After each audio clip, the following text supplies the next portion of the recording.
j'aimerais répondre à une question qui m'a été posée. Vous voulez recevoir de la présence, de l'écoute, de la conscience, du respect et autres. Mais vous ne le recevez jamais. Il faut que vous compreniez que vous ne pouvez pas recevoir quelque chose que vous ne vous donnez pas. Ça arrive dans quelques cas exceptionnels, mais c'est parce que la personne est réellement consciente de ce qu'elle est et de ce que les autres sont. Mais dans la plupart des cas, c'est parce que vous-même, vous vous auto-sabotez, vous vous bloquez, vous vous sous-estimez. Et de ce fait-là, en fait, vous ne recevez que les conséquences de ce que vous vous donnez, c'est-à-dire de la fermeture. Tant que vous n'irez pas voir à l'intérieur de vous ce qui s'y passe, que vous refusez de voir la vérité de vos souffrances, de votre tristesse, de votre passé pour vous en libérer, vous ne recevrez pas ce qui vous est destiné, mais encore moins vous ne recevrez pas ce que vous désirez recevoir. Parce qu'il faut savoir qu'au départ, l'humain veut recevoir ce qui lui manque. Parce que quoi qu'il arrive, même si l'humain n'est pas conscient, il aime l'équilibre. Et pour cela, il va chercher ce qui lui manque.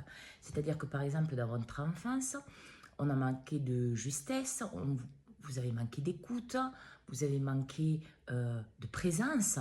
Vous allez chercher cela. Mais vous allez être dans la fuite, dans la matière. Vous allez le chercher à l'extérieur. Ce qui fait que vous ne le trouverez jamais. Parce que c'est pour combler un vide. Le vide appelle le vide. Le plein appelle le plein. Ça sous-tend quoi? Ça sous-tend que tant que vous-même, vous n'aurez pas libéré, pris conscience de ce que vous avez vécu, que vous n'aurez pas fait place nette à l'intérieur de vous, vous ne le recevrez pas. Il va falloir commencer à regarder pourquoi vous n'êtes pas présent pour vous. Parce que souvent, vous êtes dans la fuite de vous-même. Vous ne voulez pas voir la vérité de ce que vous êtes. Votre ego vous en empêche.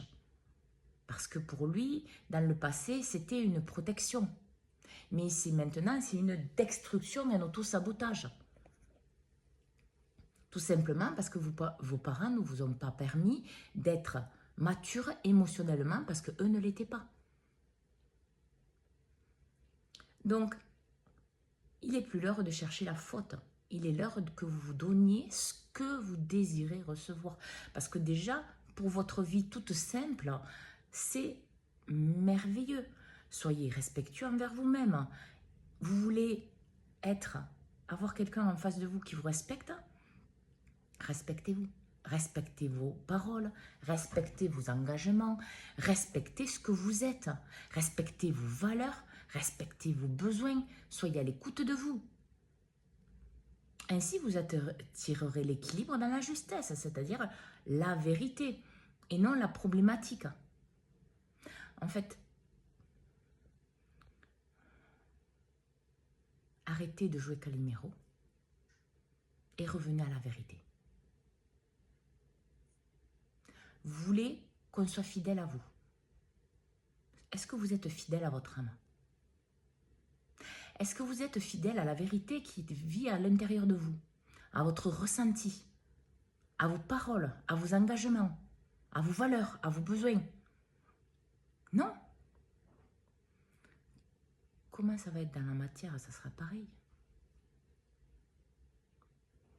Et si vous tombez sur quelqu'un qui n'est pas dans cette dynamique de destruction, vous ne pourrez pas être avec cette personne parce que vous n'avez pas la même vibration de conscience. La vibration dépend de ce que vous nourrissez dans votre tête.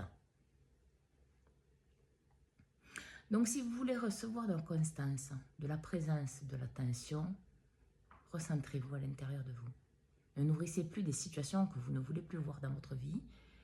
Ne soyez plus dans la fuite, le déni de votre vie pour échapper à vos émotions qui sont en train de vous manger. Mais regardez vos émotions, regardez pourquoi elles sont là, libérez-les, travaillez dessus, faites ce qu'il faut pour qu'en fait, vous puissiez vivre tout ce que vous désirez. Mais n'oubliez jamais que ça commence par vous et c'est à vous à le donner, à vous-même, pour après le recevoir des autres. Bonne journée à tous.